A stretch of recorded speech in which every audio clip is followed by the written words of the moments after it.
சுவாமியே சரணமையப்பா. இப்போ ஸ்ரீ விளையாட்டு விநாயகர் ஹரிகர புத்திர சேவா ட்ரஸ்ட் அப்படிங்கிற ஒரு ட்ரஸ்ட் நம்ம நாட்டுமுத்து தெருவில் இருக்கு. இது தேனாம்பேட்டையில கடந்த 25 ஆண்டுகளாக ஐயப்பன் வழிபாட்டை வெகு விமர்சையாக கொண்டாடி கொண்டிருக்கிறார்கள். இங்க இருக்கிற மக்கள் பல லட்சம் பேர் இருந்தாலும் அந்த பல லட்சம் பேர்ல நிறைய மாலிபுரங்கள் இருக்காங்க. அவங்க அனைத்து பேரும் நம்மளால அந்த ஐயப்பன் கோவிலுக்கு போயிட்டு சுவாமியை தரிசனம் பண்ணி அவருடைய ஒவ்வொரு அழகையும் அலங்காரங்களையும் நம்மளால கண்டு காணிக்க முடியாத தருணங்களை நாமெல்லாம் இருக்கிறதுனால இங்க இருக்கிற நம்ம பெத்த பிள்ளைங்க, நம்ம பெறாத பிள்ளைங்க, இவங்க எல்லாம் சேர்ந்து அவங்க அனுபவிச்ச அந்த அழகிய காட்சியும் பரமானந்தத்தையும் ஆனந்தத்தையும் மகிழ்ச்சியையும் நம்மளோட சேர்ந்து நம்மளும் கலந்துக்கணும்ன்றதுனால நம்மளுக்காக ரொம்ப அழகா இங்க ஒவ்வொரு வருஷமும் 3 நாள் நம்ம ஐயப்பனுக்கு என்னென்னலாம் செய்யணும், என்னென்னலாம் பண்றாங்க அப்படிங்கறத நம்ம கண்டுகளிக்கிறோம். இவங்க நம்மளுக்காக இவ்வளோ முயற்சி எடுத்து பண்றதை பார்க்கும்போது இந்த குழந்தைங்க எல்லாரும் அவங்க குடும்பத்தோட நீண்ட நாட்கள் நெடு ஆயுளோட ஆரோக்கியத்தோட பல ஆண்டுகள் வாழணுங்கிறது இங்க இருக்கிற அனைத்து அன்னைகளும் அன்னையர்களும் மற்ற முடியாத ஆண்மகன்களும் வாழ்த்தணும்னு வேண்டிக்கிறேன். இதே மாதிரி நிறைய வருஷங்கள் இங்க இருக்க ஐயப்பனுக்கு பூஜைகள் நடக்கணும். அதுக்காக எல்லாரும் பிரார்த்தித்து இந்த விழாவை துவங்குவாங்க. இப்போ 10 வயசுக்குள்ள இருக்கிற குழந்தைங்கள்லாம் ரொம்ப அழகா சபரிமலைக்கு ரொம்ப பக்தி பரவசத்தோடு போயிட்டு அவங்க ரொம்ப அழகா அங்க இருக்கிற இயற்கை காட்சிகள் பார்ப்பாங்க, கடவுளை பார்ப்பாங்க, ரொம்ப சந்தோஷமா இருப்பாங்க. அவங்களுக்கு அந்த பரவசம் ரொம்ப நல்லா கிடைச்சிருக்கும். அந்த பரவசத்தை நினைச்சு அவங்க ஒவ்வொரு வருஷமும் அழகா அதை மனசுக்குள்ள நினைச்சு பார்க்கக்கூடிய நிகழ்வுகள் நிறைய இருக்கும். இப்போ அவங்களே ஒரு 50 வருஷத்துக்கு அப்புறம் தான் போய் பார்க்க முடியும் அப்படின்னு சொல்லும்போது இப்போ இருக்கிற காலகட்டங்கள்ல நிறைய உடல் உபாதைகள், கை வலிக்குது, கால் வலிக்குதுன்ற நிறைய உடல் உபாதைகள் இங்கேருந்து எங்க நடந்து போக முடியல அப்படிங்கிறதுலாம் இருக்கிறதுனால நம்மளால போயிட்டு அந்த ஐயப்பனை ரொம்ப பரவச நிலையில பார்க்க முடியாத ஆட்கள் தான் நடைபெறாங்க. வழியோடு போயிட்டு பார்க்கும்போது கூட எப்படா நம்ம கீழே இறங்கணும்ன்ற நிலைமைதான் இருக்கும். அப்படி இல்லாம நம்ம வீட்டுக்கிட்டேயே நம்மளுடைய வசதிக்கு ஏற்ப ரொம்ப அழகா பொறுமையா கிளம்பி நம்ம ஐயப்பனை பார்த்து ரசிச்சு அவருடைய அழகுல மெய்மறந்து எவ்வளவு நேரம் வேணாலும் நிக்கலாம், எவ்வளவு நேரம் வேணாலும் இருந்து பார்க்கலாம் அப்படிங்கறத நம்மளுக்கு ஏற்பாடு பண்ணி கொடுத்த இந்த ஸ்ரீ விநாயகர் ட்ரஸ்ட் ஹரிகர புத்திர சேவா ட்ரஸ்டுக்கு மிகுந்த நன்றி. எல்லாரும் அவங்களை நல்லா இருக்கணும்னு வாழ்த்தி இந்த நிகழ்ச்சியை தொடங்கணும். சுவாமியே சரணமையப்பா. இப்போ இன்னும் சற்று நேரத்துல விளக்கு பூஜை அப்படிங்கிறது ஸ்டார்ட் ஆகும். இந்த விளக்கு பூஜை எப்படி இருக்கு, இது எப்படி நடக்க ஆரம்பிச்சது, இது எப்படி என்னங்கிறத பத்தி நாம ஒரு சின்ன ஒரு குட்டி ஸ்டோரி மாதிரி சொல்லலாம் அப்படின்ட்டு இதை இவங்க ஏற்பாடு பண்ணியிருக்காங்க. என்ன அழைச்சி இதுக்கு செய்ய சொல்லணும்னு சொல்லும்போது நான் ரொம்ப சந்தோஷப்படுறேன். இதை நீங்க கேட்டு ரொம்ப மனசுல பதிய வச்சுக்கிட்டு நானும் மென்மேலும் வளரணுங்கிற ஆசீர்வாதமும் எனக்கு கொடுப்பீங்கிற நம்பிக்கையோட இதை நான் ஆரம்பிக்கிறேன். திருவாக்கும்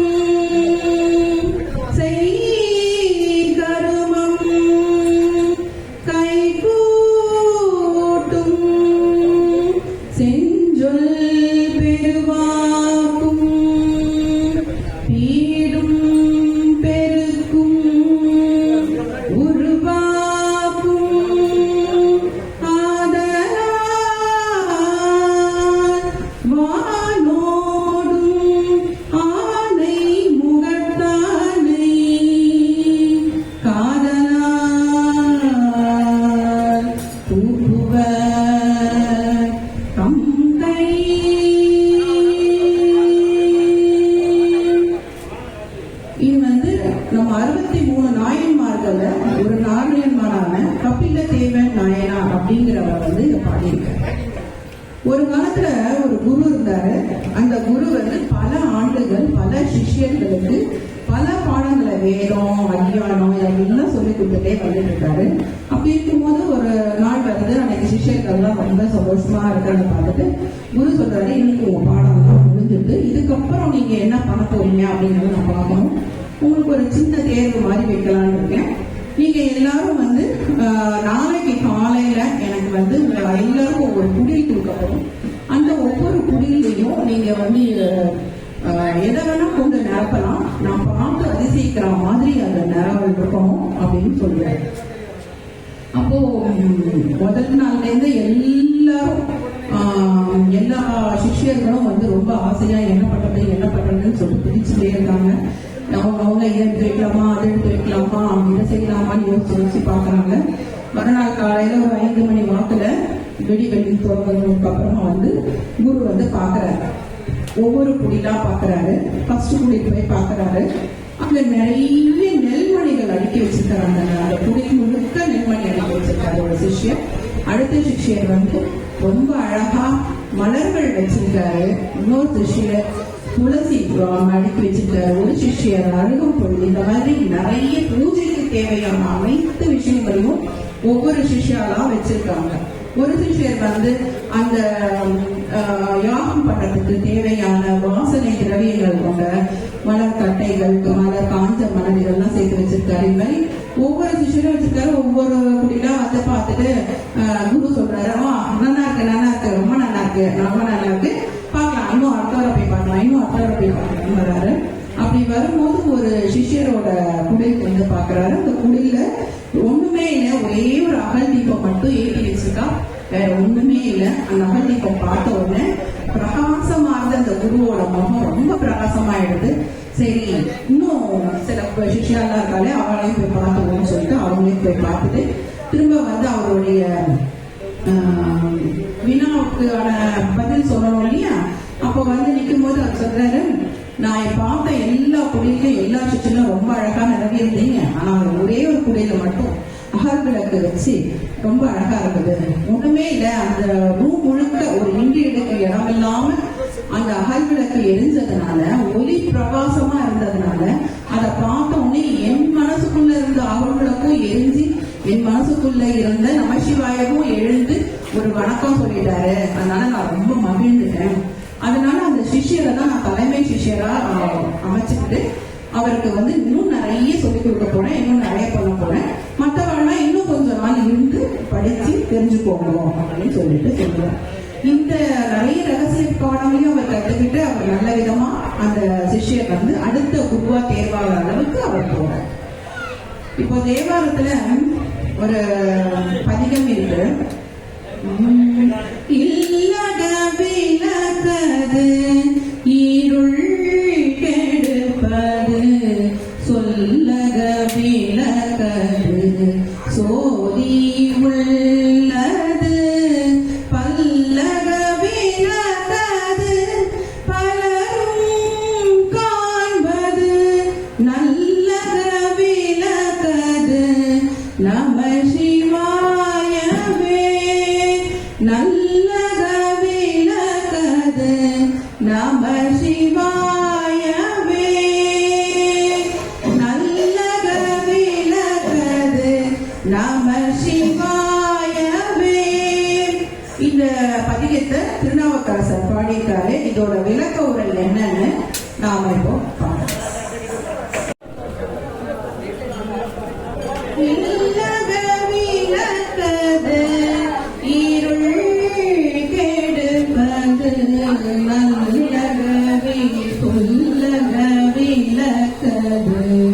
சோதி உள்ளது, பல்லக விளக்கது பலரும் காண்பது, நல்லக விளக்கது நம சிவாயவே.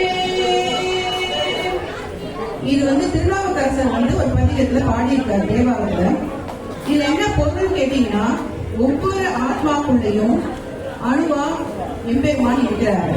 அந்த அணுவில் இருக்கிற இதை வந்து நம்ம எப்ப கண்டுபிடிப்போம் அப்படின்னு சொன்னீங்கன்னா, அது இருள் படிஞ்சிருக்கும்.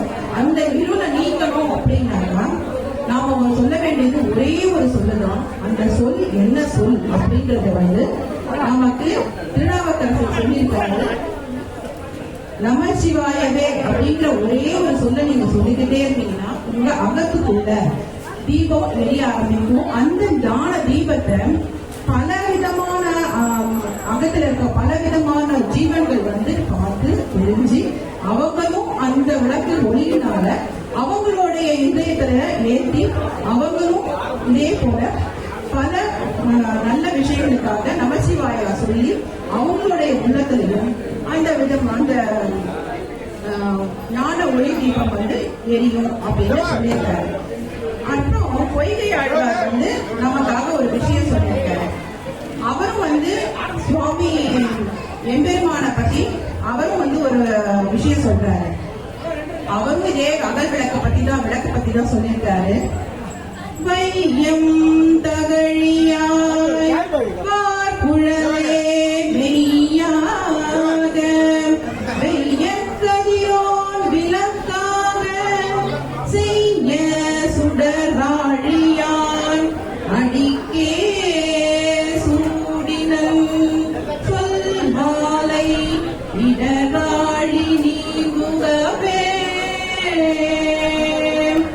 அப்படின்னா என்ன சொல்றாருன்னா, இந்த உலகம் இருக்கு பாத்தீங்களா, உலகமே அவருக்கு அகல் விளக்கா வச்சிருக்காரு. வற்றாத என்னைக்குமே வற்றாத கடல் நெய்யா மேருமலையை பிரியாக பாதிச்சிருக்காரு. அந்த கடலுக்குள்ளே உதிக்கிற சூரியன் ஒரு தீபமா அவர் வச்சிருக்காரு. இந்த அளவுக்கு நான் உங்களை வேண்டுகிறேன் பெருமாளே, எனக்கு வேற ஒன்றும் வேண்டாம், உங்களுடைய திருவடி தாமரை பற்றி இருந்தாலே போதும். இந்த மாதிரி என் மனசுக்குள்ளேயும் ஒரு விளக்கேற்றி வச்சு என்னை வாழ்வாங்க வாழ வைக்கணும். நானும் உங்களுடைய திருநாமத்தையே என்னைக்கு சொல்லிக்கிட்டு இருக்கணும்னு சொல்லிட்டு பொய்கை ஆழ்வார் சொல்றாரு. பூதத்தாழ்வார் அன்பு அகலாகவும் ஆர்வம் நெய்யாகவும் எண்ணம் திரியாகவும் ஞானம் விளக்காகவும் இருக்கணும் அப்படின்னு சொல்லிட்டு பூதத்தாழ்வார் சொல்லியிருக்கார். இப்போ மாணிக்க வாசகர் என்ன சொல்லியிருக்காருன்னா, சோதியே சுடரே சூழொளி விளக்கே அது பூங்கா விளக்கு மாணிக்க மணி விளக்கு. இப்ப எல்லாருக்கும் தெரியும் ஒரு 4 விதமான யுகங்கள் இருக்குன்னு சொல்றேன். அது கிருத யுகம், திரேதா யுகம், துவாபர யுகம், கலியுகம். விஷ்ணு புராணத்துல ஸ்ரீ விஷ்ணுவே நமக்கு சொல்லியிருக்காரு, கிருத யுகத்துல தியானம் பண்ணணும் எல்லாரும், திரேதா யுகத்துல யாகம் யஜ்யம் அந்த மாதிரி தான் பண்ணணும், துவாபர யுகத்துல அர்ச்சனை மட்டும்தான் பண்ணணும், கலியுகத்துல நமக்கு நாம சங்கீர்த்தனை மட்டும்தான் பண்ண முடியும், அதை பண்ணாலே போதும் நான் உங்களை ஆட்கொள்வேன் அப்படின்னு சொல்றேன். இப்போ துவாபர யுகத்துல கிருஷ்ணர் ஒரு அவதாரம் பண்றாரு. அந்த அவதாரத்தை அவர் நினைக்கிறார். பகவான் கிருஷ்ணன் சொல்றாரு, எப்படியும் கலியுகத்துல எல்லாரும் அமசங்கீர்த்தனம் தான் பண்ண போறாங்க, அது என்ன நாமாவளி தான் சொல்லணும் அப்படின்னு சொல்லிட்டு அவர் யோசிச்சிருக்காரு. அத பிதாமகன் பேர் வாங்கின பீஷ்மர் வாயால எல்லாரும் கத்துக்கணும் அப்படின்னு நினைக்கிறாங்க. 18 நாள் போது போர் நடந்துட்டு இருக்கும் போது பீஷ்மர் தானே தன்னுடைய ஆயில பூர்த்தி பண்ணிக்கணும்னு நினைச்சு அவர் அம்பு படுக்கையில படுத்திருக்காரு. அப்போ கண்ணன் சொல்றாரு அர்ஜுனன் கிட்ட, நீ பிதாமகனான பீஷ்மன் கிட்ட போயிட்டு அவர்கிட்ட நல்ல நல்ல வார்த்தைகளையும் நல்ல விஷயங்களையும் கேட்டுக்கோ, அது நமக்கு பிற்காலத்துல ரொம்ப உபயோகமா இருக்கும் அப்படின்னு சொல்லி சொல்றாரு. அப்போ கிருஷ்ணனுக்கும் கண்ணனும், கிருஷ்ணன் அர்ஜுனன் இவங்க 2 பேரும் பீஷ்மரை போய் பாக்குறாங்க. பீஷ்மர் சொல்றாரு, அப்பதான் விஷ்ணு சகஸ்ரநாமம் அப்படிங்கறத பத்தி அவர் சொல்லிட்டு இருக்காரு. இத விதுரர் திருத்தராஷ்டிரனுக்காக நம்ம எப்படி டிவி எல்லாம் பார்த்து அப்படின்னு சொல்றோமோ, லைவ் டெலிகாஸ்ட் நடக்கிறதோ அந்த மாதிரி லைவ் டெலிகாஸ்டா விதுரர் திருத்தராஷ்டிரன் சொல்லிட்டு இருக்காரு. அப்படி சொல்லும் போது அதை எப்படி நம்ம எழுதி வச்சுக்கிறதா என்ன பண்றதுன்னு யாருக்கும் ஒன்றும் தெரியல. ஆனா அவர் கழுத்துல வந்து ஸ்பட்டிக மாலை போட்டுருந்தார். அந்த ஸ்பட்டிக மாலை என்ன பெரிய பலன் வரும் அப்படின்னா எல்லாரும் நினைச்சுப்போம் ஸ்பட்டிக மாலை போட்டா ரொம்ப நல்ல விசேஷம், பொட்டுக்கோங்கன்னு சொல்லுவோம். ஏன்னா இந்த ஸ்பட்டிக மாலை வந்து நல்ல வைப்ரேஷன்ஸ் எல்லாம் நமக்குள்ள எடுத்து வச்சுட்டு நமக்கு அதை கொடுக்கும். நம்ம உடல் உபாதைகள் போட்டோம் நமக்கு அந்த ஸ்பட்டிக மாலை ரொம்ப யூஸ்ஃபுல்லா இருக்கும். அதனால எல்லாரும் ஸ்பட்டிக மாலை வந்து அன்னைக்கே டேப் ரெக்கார்டர் மாதிரி ஸ்பட்டிக மாலை இருந்தது அப்படிங்கிறத நாம தெரிஞ்சுக்கலாம். இப்போ சரி, இது வந்து விஷ்ணு கதையில நம்மளுடைய கலியுகத்தை என்ன பண்ணலாம் அப்படின்னு சொல்லிட்டாங்க. இப்போ இங்கே பார்வதி தேவி என்ன பண்றாங்க, அவங்களுக்கு ஒரு ஐயம் வருது. அந்த காலத்துல அதாவது கிருத்தயுகம், திரேதாயுகம், துவாபர யுகம் இதுலலாம் ஆண்கள் தான் எல்லா பூஜை சமஸ்காரத்தெல்லாம் கலந்துருந்தாங்க. அப்போ பெண்களுக்கு வந்து எப்படி பண்ணுறது அப்படின்னு பாத்தீங்கன்னா, பெண்களுக்கு அவங்களை ஒரு பகுதி மட்டுமே வந்து அவங்களுக்கு புண்ணியத்தை செய்து. அப்போ பார்வதி தேவிக்கு வந்து ஒரு ஐயம் வருது, ஒரு கேள்வி வருது. அந்த வினா யார்கிட்ட கிடைக்கும் அப்படின்னு பார்த்தாங்கன்னா அவர் வந்து மகாதேவர் கிட்ட போய் கேட்கிறாங்க. எனக்கு வந்து ஒரு சின்ன சந்தேகம், இப்போ இந்த காலத்துல பெண்கள்லாம் எப்படி நம்ம வந்து முழு பலனை அடையிறது? நாங்களும் ரொம்ப விசுவாசமா அவங்களை வந்து ப்ரே பண்றோம், கொள்றோம், எல்லாம் பண்றோமே, எங்களுக்கு எப்படி முழுசா நாங்க வந்து அந்த பலனை அனுபவிக்கிறது அப்படின்னு சொல்லிட்டு கேட்கிறாங்க. அதுக்கு மகாவிஷ்ணு வந்து சிவன் சொல்றாரு, நீங்க வந்து ஒண்ணுமே பண்ண வேண்டாம், ஒரு விளக்கு எடுத்து 5 தீபம் ஏற்றி, அந்த ஒரு விளக்குல 5 திரி போட்டு தீபம் ஏற்றி, அந்த தீபத்துக்கு நீங்க வந்து பூஜை புரஸ்காரம் பண்ணி அர்ச்சனை பண்ணி குங்குமார்ச்சனை பண்ணினாலே உங்களுக்கு ஆண்கள் பண்ணின யாகம் பண்ணின பலன் உங்களுக்கு கிடைக்கும். அது மட்டும் இல்ல, அவங்க எப்படின்னா வந்து தியானம் பண்ணி யஜ்யம் பண்ணி ஞானம் பண்ணி உடலை வருத்திட்டு என்னெல்லாம் பண்றாங்களோ அந்த புண்ணியம் அத்தனையும் உங்களுக்கு கிடைக்கும். நீங்க அதனால நீங்க வருத்தப்பட வேண்டாம். உங்களுக்கு இந்த விளக்கு பூஜை மட்டும்தான் உங்களுக்கு ஒரே ஒரு நல்ல விஷயம். நீங்க வந்து கண்டிப்பா பயன்படுத்தி நல்ல பலன்களை பெறுங்க அப்படின்னு சொல்லிட்டு மகாவிஷ்ணு சிவன் சொல்றாரு. உடனே தேவிக்கு ரொம்ப கொண்டாட்டம், ரொம்ப சந்தோஷம், நமக்கு ஃபுல் பலன் கிடைக்க போறீங்க அப்படின்னு சொல்லிட்டு ரொம்ப சந்தோஷம். உடனே அவர் என்ன பண்றாரு, உடனே தன்னோட தோழிகள் எல்லாம் கூப்பிட்டு விளக்கு பூஜை ஆரம்பிக்கும் அப்படின்ட்டு விளக்கு பூஜைக்கு எல்லாம் ரெடி ஆயிடுத்து எல்லா தீபம் ஏற்றி முடிச்ச உடனே அவ கண்ணை பாக்குற அந்த தீபத்தை அவ்வளவு அழகா ஆனந்தமா அந்த தீபம் வந்து இந்த காத்துல லேசா நடனம் ஆடுது. அந்த நடனம் எப்படி இருந்ததுன்னு அவன் மனசுக்குள்ள ஓட்டி பார்த்தத தானும் ஆடுறான்.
ரொம்ப ஆனந்தமா பாடி நடனமாடி அவங்க ரொம்ப சந்தோஷத்தை எல்லாருக்கும் வெளிக்காமிக்கிறாங்க. இப்போ நீங்க தீபம் ஏத்துறீங்கன்னா 2 தேங்காய் எண்ணெய் தீபம், ஒரு ஜோடி தேங்காய் எண்ணெய் தீபம் ஏத்துறீங்கன்னா ஒரு அங்க நல்லெண்ணெய் விளக்குக்கு சமமா இருக்கும். ஒரு ஜோடி நல்லெண்ணெய் விளக்கு ஏத்துனீங்கன்னா ஒரு பசு நெய் விளக்குக்கு சமமா இருக்கும். 500 ஜோடி பசுமை விளக்கு எடுத்தீங்கன்னா ஒரு இழுப்ப எண்ணெய்க்கு சமமாகும். 500 ஜோடி இழுப்ப எண்ணெய் ஏற்றினீங்கன்னா ஒரு கற்பூர தீபாராதனைக்கு சமமாகும். அப்போ இந்த கற்பூர தீபாராதனை அப்படிங்கிறது ரொம்ப பெரிய விஷயம். அதை எல்லாரும் எப்போதும் வீட்டுல செய்யுங்க. வீட்டுல எப்பவுமே நெய் தீபம் ஒண்ணு ஏற்ற ஆரம்பிங்க. ஏன்னா அது கிரக தோஷம், வீட்டுல இருக்கிற தோஷம் எல்லாம் நிவர்த்தி பண்ணி நம்மளுக்கு ஞானத்தை கொடுத்து நம்மளுக்கு சுகமான தரமான வாழ்க்கையை வழிவகுக்கும். நல்லெண்ணெய் தீபம் ஏத்துங்க. கோவில் எல்லாம் நல்லெண்ணெய் தீபம் ஏத்துங்க. நவகிரகத்துக்கு ஏத்துங்க. எம பயம் போகும். நவகிரகத்துக்கு ஏத்துங்க. இழுப்ப எண்ணெய் ஏத்துங்க. நோய் நொடி போட்டு ஆரோக்கியமா இருக்காங்க. ஆமணக்கு எண்ணெய் ஏத்துனீங்கன்னா புகழ ரொம்ப கிடைக்கும். நீங்க ரொம்ப சுகமா இருப்பாங்க. எல்லாமே உறுதி ஆகும். உங்களுக்கு ஆமணக்கு எண்ணெய் ஏத்துங்க. இப்ப இளவல் பஞ்சு திரி இருக்கு. அந்த திரியில ரொம்ப நல்லது, விசேஷமா ஏத்தலாம்.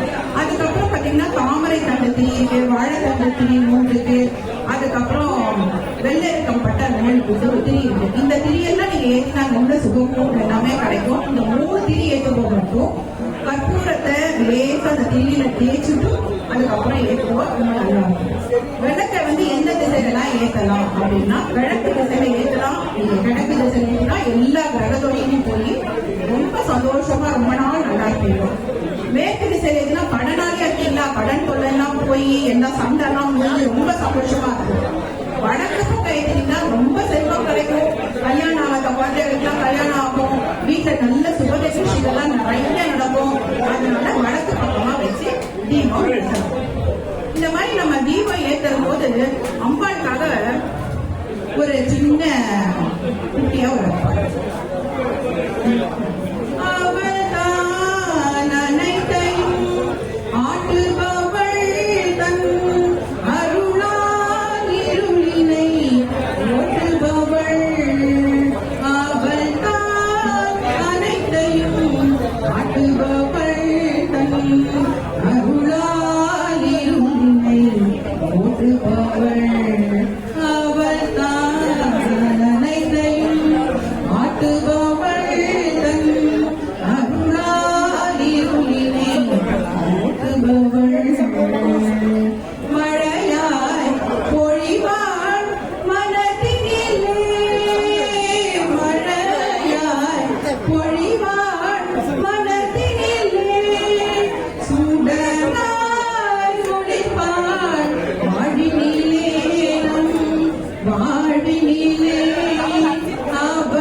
இப்போ நம்ம லட்சுமியை வர சொல்லி பாட்டு பாடி முடிச்சிடலாம்.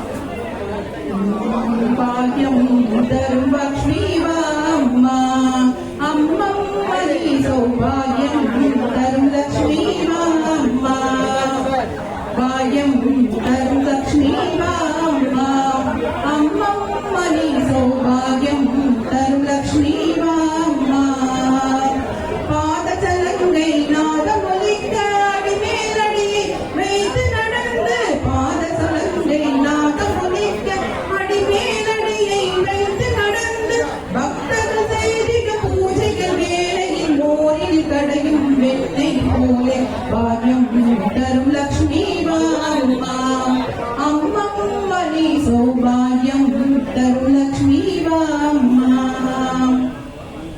கனகனி வீரலை கூட அழைத்து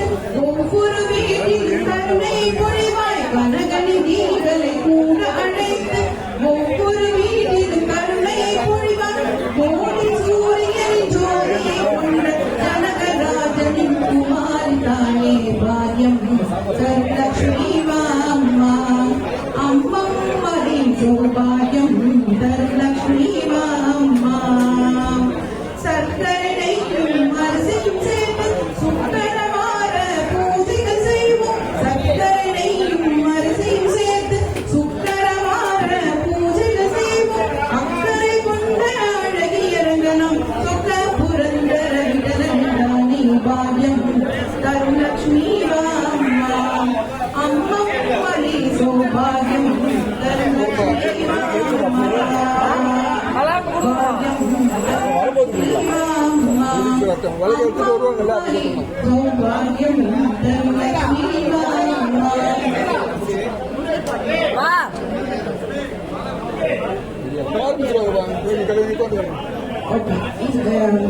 நீங்க எல்லாம் அழகா இப்ப வந்து இந்த 25 வருஷமா நம்மளுடைய ஸ்ரீ ஹரிஹர புத்திர ஸ்ரீ விளையாட்டு விநாயகர் ஹரிஹர புத்திரன் சேவா ட்ரஸ்ட் அப்படிங்கிற ட்ரஸ்ட் நம்மளுடைய நாட்டுப்புத்து தெருவில் இருக்காங்க. இங்க இருக்கிற குழந்தைகள் எல்லாருமே ரொம்ப சூப்பரானவங்க. ஒவ்வொரு மகன்களும் தன்னுடைய தாயார் அவங்க எல்லாம் போயிட்டு சபரிமலையில போய் பார்க்கறதுக்கு கஷ்டப்படுவாளேன்னு சொல்லிட்டு இங்க ரொம்ப அழகா 25 வருஷமா அத்தனை பெண்களும் நம்மளுடைய ஐயப்பனை வந்து எந்தெந்த அலங்காரத்துல எப்படி எல்லாம் பார்க்கலாம், எவ்வளவு நாள் வேணாலும் நின்று பார்க்கலாம், ரொம்ப சௌகரியமா பார்க்கலாங்கிறதுக்காக உங்களுக்காக 25 வருஷமா அவெல்லாம் பாடுபட்டு இருக்கோம். அவங்களுக்காக அவங்க குடும்பத்தாரும் ரொம்ப நல்லாக்கும். இந்த பூஜையில கலந்துக்கிற இது வந்து 3 நாட்கள் நடக்குது. இந்த 3 நாட்கள் பூஜையில யாரெல்லாம் கலந்துக்கிறாங்களோ அவங்க எல்லாம் சகல சௌபாகியமும் அடையணும், கலந்துக்காதவங்களும் சகல சௌபாகியமும் அடையணும்னு சொல்லிட்டு நம்மளுடைய ஐயப்பனை வேண்டி கேட்டுக்கொள்கிறோம். சுவாமியே சரணமையப்பா.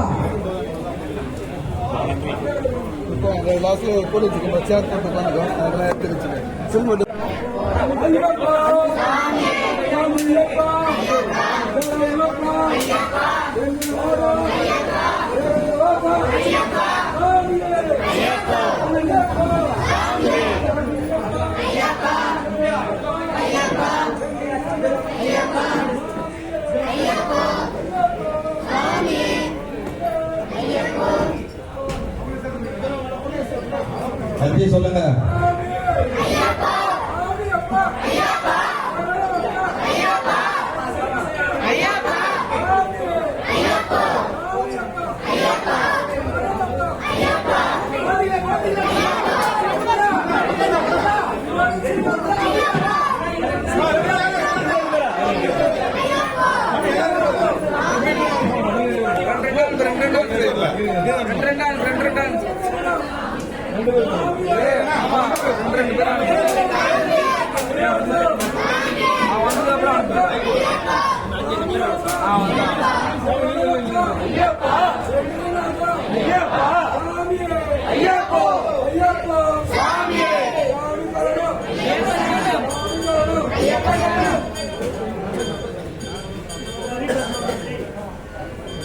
சண்டை பண்ண சரணமையப்பா சரணமையப்பா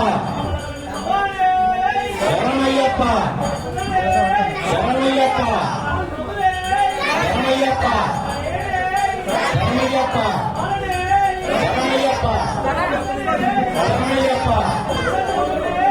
சரணமையப்பா சரணமையப்பா சரணமையப்பா சரணமையப்பா சரணமையப்பா ஐயப்பா சாமி ஐயப்பா ஐயப்பா ஐயப்பா ஐயப்பா ஐயப்பா ஐயப்பா ஐயப்பா ஐயப்பா ஐயப்பா சாமி ஐயப்பா பகவதியே